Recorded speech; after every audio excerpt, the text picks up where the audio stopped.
যার উপকার করবেন সে আপনাকে মারবেই মারবে, যার ইজ্জত হেফাজত করবেন সেই আপনার ইজ্জতের নিয়ে টানাটানি করবে, যাকে গর্ত থেকে তুলেছেন সে আপনাকে ল্যাং মেরে গর্তে ফেলবেই মেজরিটি পার্সেন্ট।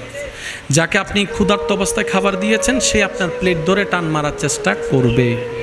যাকে আপনি থাকার জন্য একটা ঘর দিয়েছেন সে আপনাকে ঘর থেকে বের করে দেওয়ার চেষ্টা করবে। এই কথাগুলা জেনে মেনেই মানুষের উপকার করবেন। কেন করবেন? আপনি থ্যাংক ইউটা ওই বান্দার থেকে না নিয়ে বান্দার স্রষ্টা থেকে নেওয়ার চেষ্টা করেন। আপনি বলবেন আমি আমার ভাইয়ের উপকার করিনি, আল্লাহ তোমার বান্দার উপকার করেছি, সুবহানাল্লাহ। আমি আমার স্ত্রীর উপকার করিনি, স্বামীর উপকার করিনি, সেবা করিনি, আমি তোমার বান্দার সেবা করেছি। আমি আমার মা বাবাকে দিই নাই, আমি আল্লাহ তোমার বান্দাকে দিয়েছি। তখন ওই বান্দার রব নিজের দায়িত্ব আপনাকে আরো দেওয়া শুরু করে দিবে। তো বিজনেসটা করবো কার সাথে? এন্ডা বোঝন আছে অঙ্ক পরীক্ষার আগের দিন ডাইরেক্ট নামাজ সজ্জিদে যাই, নামাজ তো নুড়ে দিলে নামাতের আরো জোর হ না। কেমিস্ট্রি পরীক্ষার আগে, রসায়ন পরীক্ষার আগে লা ইলাহা ইল্লা আনতা সুবহানাকা ইন্নী কুনতু মিনাজ জালিমিন। ও আল্লাহ এই পরীক্ষাত ফাঁস করে তো আজ জীবনত থাইতান্ন, আজ জীবনত মাথো না ভাই, মাথো না, মাথো না, আছে না, আছে না, আছে না। আল্লাহ হনরহম আর অঙ্ক পরীক্ষা থাস দ উইতির মিকা সাইতান্ন হন আসো গো সাইতান্ন আছে না, পায় আবাস নুনিত তো আছে না। আল্লাহ দয়া করে ফাঁস করে দি হাত তুমি কি মনত আছো দে এটা তো ডাইরেক্ট ফাটি করতো না আমি কি আছে না। কিন্তু আর আল্লাহ দয়াবান, তারপরও গজব নদে মায়া করি ফেরতাই বললে টাইম দেয়। সুবহান ইবার নামল দি রহমানুর সিরেঙ্গে হইতে হন কষ্ট হইতে কোনো বাজে যদি মন শখই নে রে কেনা হষ্ট নত নরাত্তন্য। আচ্ছা কেনা খেয়াল করিস বজনে নামাজ পড়ে আল্লাহ ন সারতল্লাই পরীক্ষা আইলেই নামাজ শুরু।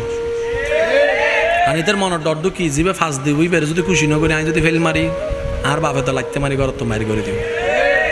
পরীক্ষার রেজাল্ট দিবিলি গোল্ডেন এ প্লাস ইতার ইমাম সাহেব তো আদ্য না ভাত এসো নামাতে তো ঠিক না হ না হিরোটা আছে নোয়াবি তোদের পরীক্ষা ফাঁস করি এক কেউ কেউ রে ইয়েন দিয়ে রে ফাইভেললে চাই না ভালোবাসা তাজ্জুদ ফরি ফরি আল্লাহ রাহত দে আল্লাহ আরে অমুকি বেরে দাও আছে না। এবার অন্তরম মিদে আর একখানা ভালোবাসা ঠিক করি দাও আছে না। কি আল্লাহ আল্লাহ না ইতিল্লাই আল্লাহ ইম পছন্দ না করে এই জায়গা তারা ধরা হিদ্দি আর তুমি ঘর আসল কি আল্লাহ হতে তুই যা করবি আল্লাহ কর তুললে যা গরম করিব আই আল্লাহ গুজুম দে আর কেন জোর হন না। ইমানদার ভাইরা প্রত্যেকটা শব্দ একটু নোট করার চেষ্টা করবেন। একবার দরুদ শরীফ পড়েন একটু মহাব্বতের আওয়াজে আল্লাহুম্মা সাল্লি আলা সাল্লি আলা হুজুরকে সামনে দেন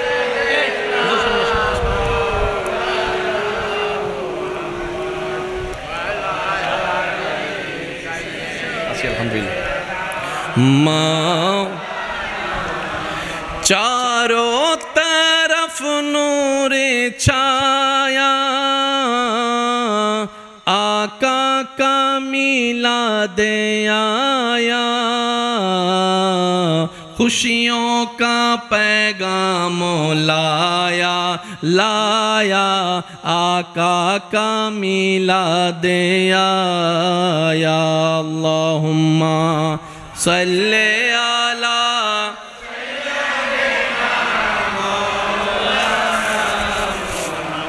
वाला आले सय्यदिना। এবার সবাই একবার বলি মারহাবা। উলামায়ে কেরাম এবং বাবা দাদা নানার বয়সী যারা আছেন ওনাদের দোয়াকে মাথার উপর ছাদ বালিয়ে দুই একটা কথা বলার চেষ্টা করব। আল্লাহ পাক আপনাকে আমাকে আমাদের সবাইকে আমল করার তৌফিক দান করুন। আমি দিল থেকে বলার সর্বোচ্চ চেষ্টা করব, আপনারা দিল থেকে শোনার সর্বোচ্চ চেষ্টা করবেন। কারণ কি জানেন, কানের শোনা কথা কান দিয়ে বের হয়ে যায়। সেজন্য স্যারে কি পড়াইছে কিচ্ছু মনে নাই, সত্যি যেটা সেটা বলেন না, ঠিক না? মনে রাখবেন ভাইয়া, পড়া একটা জিনিস, বুঝে পড়া আরেক জিনিস। আমাদের টিচাররা আমাদেরকে প্রায় সময় বলতেন, আর এক কনবর বই লই বই তাইলেও বোন ওরা মন দি বুঝিয়ে 5 মিনিট ফুললে বেড়া। তো জোরে বলেন না। অঙ্ক মুখস্থ করে গেলে ধরা খাওয়ার সম্ভাবনা, জোরে বলেন। কারণ উনি যদি একটু চালাকি করে প্লাসের জায়গায় মাইনাস দেয়, a + b হোল কিউবের সূত্র জায়গায় যদি আপনি a + b হোল স্কোয়ারের সূত্র বসা দেয়, আপনার মাথা ঠাথা তো গরম হয়ে যাবে। কারণ আপনি মুখস্থ করেছেন কিউবের সূত্র, গিয়ে পেলেন আপনি স্কোয়ারের সূত্র।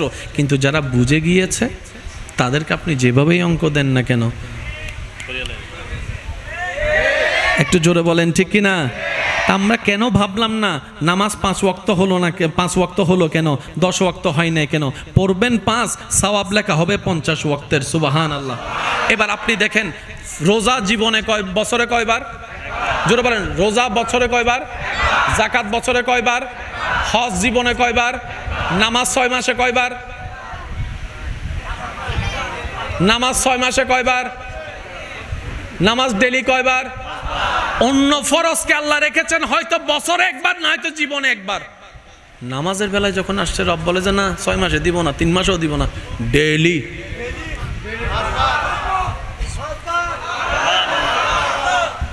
এন ভাবে সুবহানাল্লাহ হন, জ্যাঙ্গরি সুবহানাল্লাহ হইলে শয়তানের গালত গুজোতার বাড়ি ফরি বুঝলে করি বুঝবা। আমার মা এই আওয়াজই বাইরে তোদের মাইলে ফিরে সিডিং এ মানুষ কিপটাই করার দেয় না। আর একটু মহাব্বতে বলেন সুবহানাল্লাহ। এই তো মাশাআল্লাহ, আরেকবার বলেন সুবহানাল্লাহ। হজ জীবনে কয়বার? এবার আসেন, হুজুর আমাকে একটু সাপোর্ট দিবেন, আপনারা শুনবেন। একজন মানুষ হজে যাওয়ার সর্বোচ্চ প্রস্তুতি করে ফেলছে, হজে যাওয়ার সর্বোচ্চ পরিস্থিতি করে ফেলছে। হজে যাওয়ার একদিন আগে ওনার মা অসুস্থ হয়ে গেছে, উনি ছাড়া সেবা করার আর কেউ নাই। এবার এই মানুষ কি করবে? একদিকে আল্লাহর ঘর, একদিকে মা, দ্বিধাদ্বন্দ্বে পড়ে গেছে। হুজুরের কাছে আসছে, হুজুর আমার তো সব কিছু ক্লিয়ার হয়ে গেছে, আগামীকালকে সকালে ফ্লাইট, এখন আমার মা তো হসপিটালে, আমি ছাড়া তো আর কেউ নাই, এখন হুজুর আমি কি করব? হুজুর চোখ বন্ধ করে এক বাক্যে বলবে, মার সেবা করো, মার সেবা করো। সুবহানাল্লাহ বলেন না রে ভাই। মার সেবা করো, বাবার সেবা করো, ভাইয়ের সেবা করো, বউয়ের সেবা করো, স্বামীর সেবা করো। হুজুর আল্লাহর ঘর। তখন হুজুর বলবে, এটাই তো বুঝার বাকি, এটাই তো বুঝতে হবে। রব বলে যে আমি এমন দয়াবান, তোর অবস্থা তোর বউয়ে না বুঝলো আমি বুঝতে পারবো, তোর মা না মানলো আমি মেনে নিব। আমার হজটা আমি ছেড়ে দিলাম, যা তোকে মাফ করে দিলাম। তোর মা তোরে মাফ করবে না, তোর মা সেবা কর, তোর জামাই সেবা কর, তোর বউয়ের সেবা কর, কারণ আমি রবের পক্ষ থেকে ছাড় আছে, মানুষ তোকে ছাড় দিবে না। হজ পরে করিস পারলে, আগামী বছর আল্লাহ যদি তৌফিক দিয়ে করিস, মারটা কর, সেবা কর। যাকাত দিতে আপনি প্রস্তুত, ঠিক 10 মিনিট আগে আপনি কর্জায় পড়ে গেছেন। হুজুরকে এসে বললেন, হুজুর বলবে যে আগে মানুষের টিয়া দে, আল্লাহ বুঝিবু, মানুষে বুঝদুনু, মানুষের কিন্তু। এবার রমজানের রোজা, কষ্ট হচ্ছে আপনাদের।